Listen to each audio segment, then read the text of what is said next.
first. He's the owner of mercy. He sent his messenger. Assalamu alaikum wa rahmatullahi wa barakatuh. Welcome, brothers and sisters, to another episode in the series Gardens of the Righteous. With myself is Sheikh Haytham Al-Haddad, who is from the UK and is on the board of the Sharia Council of Britain and is also the founder of the website www.islam21c.com. Assalamu alaikum, Sheikh. Wa alaikum salam wa rahmatullahi wa barakatuh. We are still now on the chapter of repentance, the chapter of Tawbah. Would you like me to continue with the next hadith? Inshallah, yes. Hadith number 19. Hadith Zir ibn Hubaysh. Zir ibn Hubaysh, he said that he came to Safwan ibn Assal. Zir ibn Hubaysh radiyallahu anhu relates, I went to Safwan ibn Assal radiyallahu anhu to inquire about the wiping out with the hands over the footwear in the course of ablutions. He asked me, Zir, what brings you here? I replied, acquisition of knowledge. He said, angels spread their wings out of pleasure for one who seeks knowledge at what he seeks. I told him that some doubt has arisen in my mind concerning the wiping out the hands over the footwear in the course of ablutions after one has been to the privy or the urinal. Now, you are one of the companions of the Prophet ﷺ, and I have come to ask you, did you hear him saying anything on this subject? He answered, yes. He directed us that while on a journey, we need not take off our footwear for washing the feet in the course of ablutions consecutively for 3 days and nights, except after consorting with your wives. In other cases, example sleeping, answering the calls of nature, mere posing of the hands over the footwear or shoes should suffice during that period. Yeah, okay. So just let me rephrase this. So Zir bin Hubaysh is one of the companions. He came to Safwan ibn Assal, again another companion. Zir came to Safwan ibn Assal to ask him about wiping over the footwear. And this shows that the companions used to go visit each other, inquire about knowledge and study. So Safwan said, Zir, why are you coming? He said, I came to inquire about wiping over the footwear. Why did he come to inquire about wiping over the footwear? Because after the death of the Prophet ﷺ, some people questioned wiping over the footwear. And they said that, is this from the Sunnah or not from the Sunnah? Because in the Quran, Allah Jalla wa Ala says, يَا أَيُّهَا الَّذِينَ آمَنُوا إِذَا قُمْتُمْ مِنَ الصَّلَاةِ فَاغْسِلُوا وُجُوهَكُمْ وَأَيْدِيَكُمْ إِلَى الْمَرَافِقِ وَامْسَحُوا بِرُؤُوسِكُمْ وَأَرْجُلَكُمْ إِلَى الْكَعْبَيْنِ. So it is talking about what? Washing the feet. Yeah? And that's why they said Surah Al-Ma'idah, which includes this ayah, is one of the very last surah of the Quran that was revealed. يَا أَيُّهَا الَّذِينَ آمَنُوا أَوْفُوا بِالْعُقُودِ. And there is another hadith, Hadith Jarir ibn Abdullah al-Bujali. He narrated that the Prophet ﷺ wiped over his footwear. The companions used to like this hadith. Why? Because Jarir accepted Islam very late, after what? The revelation of Surah Ma'idah. Yes? So they said that this means that wiping over the footwear abrogates the ghusl in certain circumstances, because he confirmed that the Prophet ﷺ used to wipe over his footwear, yeah, despite the ayah of Surah Ma'idah, which means that the ayah of Surah Ma'idah is still there, but in some circumstances where the person cannot wash his feet, then he can wipe over his footwear, because the Prophet ﷺ did it. Yeah? It's a concession from the Sunnah. No. It is not a concession. It's an option. It is another option. That's why this scholar said that if you are barefoot, yeah, barefoot, then wash. The Sunnah is to wash. If you are wearing something that meets the general requirements of khuf, yeah, and the main condition is that you wore this footwear after a wudu, after a complete ablution, and then you broke your wudu while you are wearing them, and now you want to make a new wudu. So make a new wudu, don't take the footwear off, yeah, if it covers your ankles, and you already wore them after a complete tahara, no, wipe over them. This is the sunnah. So it is another option, it is not a concession. But it was legislated as what? To make life easy for us. To make Islam and wudu easy for us. يريد الله بكم اليسر ولا يريد بكم العسر. In hadith, Al-Mughira radiyallahu ta'ala anhu said, I was helping, you know that Al-Mughira was serving the Prophet sallallahu alaihi wasallam, and he said, I was serving the Prophet sallallahu alaihi wasallam and helping him in his wudu. So the Prophet sallallahu alaihi wasallam was doing wudu, then he wanted to wash his footwear. So I went down in order to take them off. He wanted to wipe over his footwear.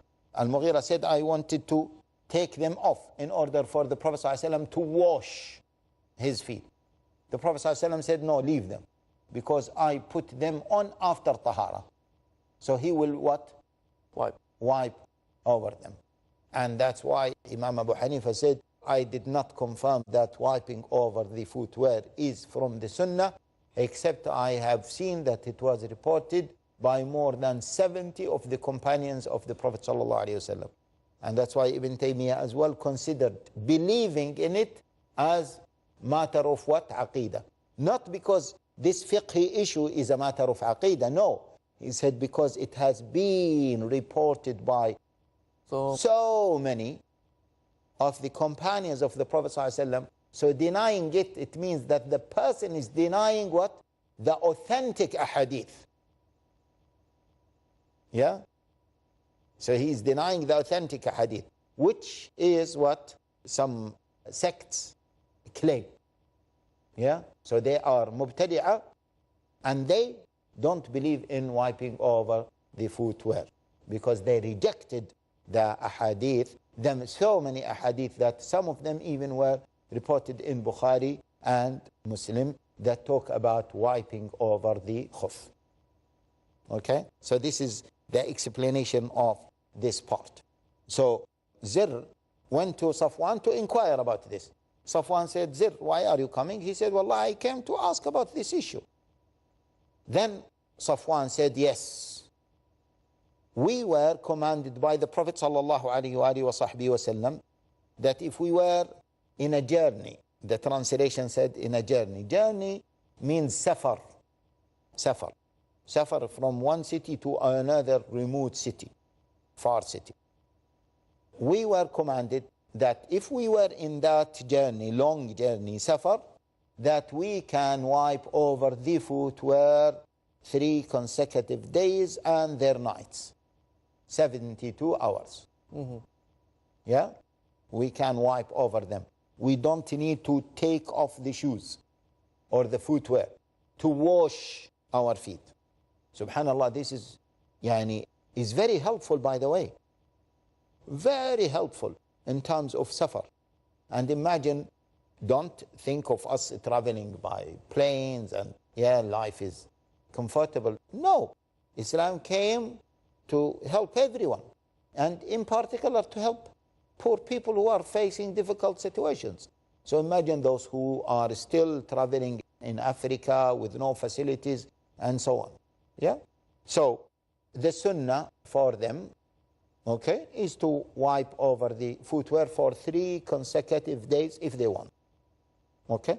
Now, except if there is a full sexual relationship, which is the major impurity, major spiritual impurity, janaba.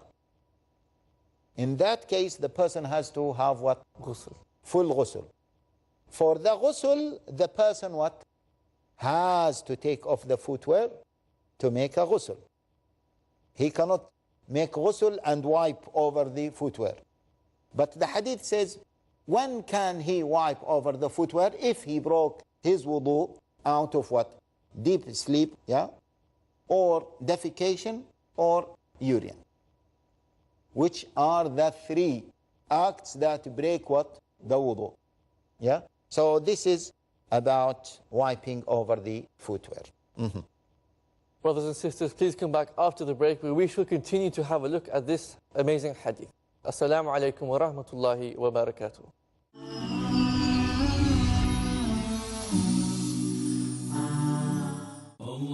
Assalamu alaikum wa rahmatullahi wa barakatuh. This is your brother in Islam, Mamdouh Muhammad. You're watching Peace TV, the solution for humanity. Shirk, innovations, showing off, crimes against society, crimes against the family, crimes against yourself. Why do you think evil and corruption has appeared on the face of the land and in the sea? It is because of the evil which the hands of men have put forth. Sins darken the heart, take us away from Allah's mercy, and lead to our destruction and corruption. In order to avoid evil, you need to understand it. Join me, Abdurrahim Green, for a new series discussing the major sins, only on Peace TV. To know the most serious and bad sins, as well as how to refrain from them, join Abdurrahim Green in Major Sins every Friday at 3:30 p.m. and repeat telecast at 2 a.m. India on Peace TV. Pearls of Prophet Muhammad, peace be upon him. Abdullah bin Mas'ud, may Allah be pleased with him, narrated that the Prophet, may peace be upon him, said, truthfulness leads to albir, that is, piety, righteousness, and every act of obedience to Allah, and albir leads to paradise, and a man keeps on telling the truth until he becomes a Siddiq, that is, a truthful person. Falsehood leads to al-fujur, that is, wickedness, evil doing, etc. And al-fujur leads to the hellfire. And a man keeps on telling lies till he is written as a liar before Allah. Sahih al-Bukhari, Volume 8, Book of Manners, Hadith number 6094. Most countries of the world ban bullying. They fight it in their schools and universities. A lot of us are being bullied differently every single day. Some come up to us and say, do this, while others say, don't you dare. Some say this is halal, while others say, nope, this is haram. Are you confused? Do you feel lost? Join me in Umdat al-Ahkam, where, with the grace of Allah, we will learn the proper knowledge from the Quran and from the Sunnah, which would help stop this kind of bullying. Join Asim Al-Hakim in Umdatul Ahkam, next on Peace TV.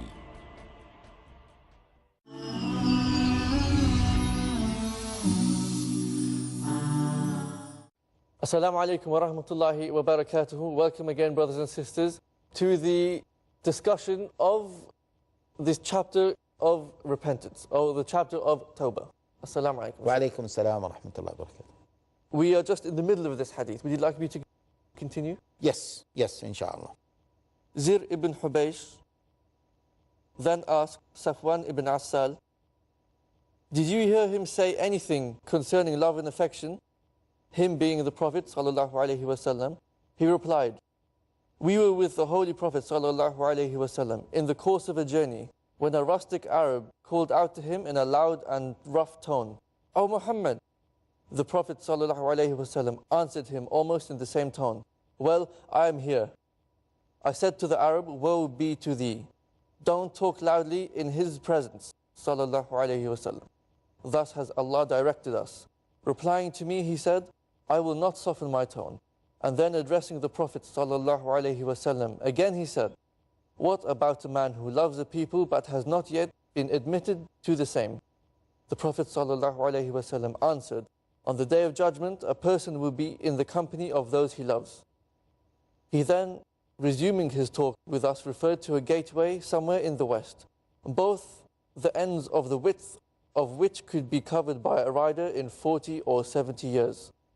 Sufyan, who is one of the narrators of this hadith, adds, this gateway is towards the direction of Syria. Allah has created this gateway along with the universe and the heavens. It is open for repentance and will not be closed till the sun rises from the west. Subhanallah. Okay. So let us continue the hadith. We have mentioned that he asked him about wiping over the footwear, and then Zir ibn Habish told him that the Prophet ﷺ commanded us that if we are in a long journey, a safar, then we can wipe over the footwear for 3 consecutive days and 3 nights, except if we break our purity by sexual relationship. But if we break our purity with defecation or urine or sleeping, then we can wipe over the footwear and we don't need to take them off. Then Zir said, Safwan, have you heard the Prophet ﷺ talking about love and affection? He said, yes. Yes.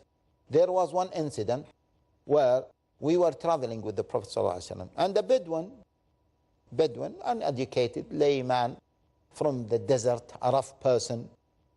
Normally this is their qualities. Yeah, they are rough. Coming from the desert, obviously they will not be soft, nice, as they say, civilized. So he came and he followed us, and then he said, Ya Muhammad.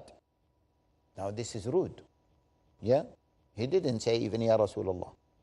And this is their nature. But obviously later they were prohibited, or Muslims were prohibited from calling the Prophet ﷺ by his name. In general, this is a bit rude to call the Prophet ﷺ Ya Muhammad. Yeah? Now, is this before Muslims were prohibited to call the Prophet ﷺ Ya Muhammad, or after? This is not a big issue, because you know Muslims were prohibited in calling the Prophet ﷺ Muhammad. Even now, we as Muslims, we cannot say Muhammad said. Astaghfirullah al-Azim. لا تجعلوا دعاء الرسول بينكم كدعاء بعضكم بعضا. Don't call the Prophet as you call each other. Yeah? Don't do it. So we should say Muhammadur Rasulullah. Or we should say our Prophet sallallahu alayhi wa sallam. But this Bedouin said, Muhammad, Muhammad. So Zir said, come on, what's wrong with you?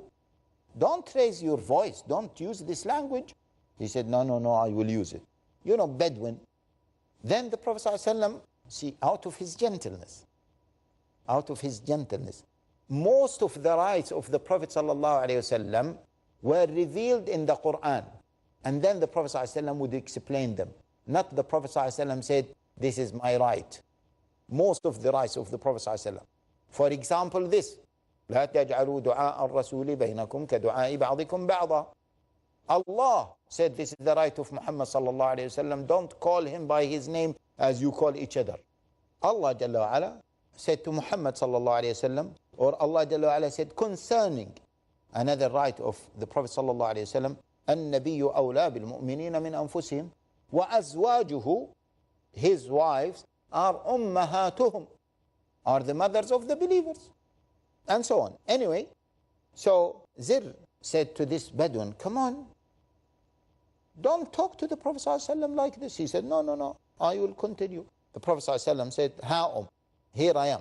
So then that Bedouin, he said, what do you say about a person who loves people, but he is not doing like them in terms of good deeds? Or he has some shortcomings, or he could not join them in the dunya.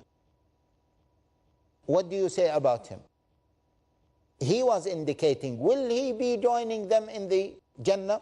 So the Prophet ﷺ said, subhanallah, this is the gentleness of the Prophet ﷺ, said, Al-mar'u ma'a man ahab. The person will join those whom he used to love in the dunya. Yeah? The Prophet ﷺ did not tell this specific A'rabi that you will be with us. He gave a general rule. However, sometimes the Prophet ﷺ would say to certain people, you are like this. But in this hadith, no. The Prophet ﷺ made it general, that the person will what? Will follow those whom he what? Whom he used to love. Al-mar'u ma'a man ahab. Then he continued speaking about certain things. Then the Prophet ﷺ described a gate on the day of resurrection. That gate, in order to travel from one side of that gate to the other side, you need to ride a horse and run from one side to the other side for 40 years or 70 years. That gate is a gate of tawbah. A gate of tawbah. Imagine. Everyone will go through that gate. Repents, will go through that gate, and his repentance will be accepted as far as the day of resurrection does not start. Okay? So the Prophet ﷺ said that there will be a gate before the day of resurrection. Sufyan, the narrator of this hadith, said that this gate will be next to Ash-Sham. Ash-Sham, Syria is not a wrong translation of Ash-Sham. Ash-Sham includes now Jordan, north part of Jordan, Palestine, Lebanon, and Syria. This is Ash-Sham, yeah, Ash-Sham area. So he said this gate is in that direction. And that gate, all people who will repent will go through that gate. Subhanallah. That gate will never be closed until what? Sunrise from the until the sun rises from the west. Now, what does that gate mean? That gate means that the tawbah is open for everyone. The tawbah is open for everyone. And it will not be closed until the day of resurrection, until the start of the day of resurrection. Obviously, we don't see that gate now. But it is either we say that it is a symbolic representation or it is real, and most of the scholars, or the scholars of Ahlul Sunnah, they say that it is a real gate. Because when the Prophet ﷺ said that there is a gate, not a symbolic representation of a gate. There is a gate. We don't see it, but it is there. And Allah Jalla wa Ala allows people who repent to go through that. Subhanallah al-Azim. This is, again, for us, although we don't see the gate, but it is like visualizing again. Creates a picture of how... Creating a picture. So we can see it, we can feel it, we can live with it. We have an idea of how big the gate of Tawbah is. We can have an idea how big that gate is. So we can all flee and just go. And again, as you said, we can have an idea how big that is. We also can rush into it before it is locked up. But we need to take the step. We need to take the step, as we always say. Yeah? So this hadith is narrated by Imam Tirmidhi, and he said that it is an authentic hadith. Anyway, my dear brothers and sisters, we should continuously make tawbah, and no one should give up making tawbah, because Allah Jalla wa Ala took upon himself that he will continue accepting tawbah of people. Yeah? And one of the names of Allah Jalla wa Ala is what? At-Tawwab. Yeah? At-Tawwab means he forgives, he forgives, he forgives, he forgives. This is one of the names of Allah Jalla wa Ala. Yeah? And Allah Jalla wa Ala, we all know that he is Al-Ghafur, oft forgiving. Yeah? Ar-Rahim. We did not mention the name of Allah Jalla wa Ala, that he is what? At-Tawwab. Yeah? At-Tawwab means the one who accepts the tawbah. May Allah Jalla wa Ala accept the tawbah from us. Ameen. And may Allah Jalla wa Ala enable us to make istighfar all the time. Ameen. And may Allah Jalla wa Ala as well accept the tawbah of people and help people to what? Make tawbah. To make tawbah. May Allah Jalla wa Ala help and give the ability to all people to do tawbah to Him. Jazakallah khair.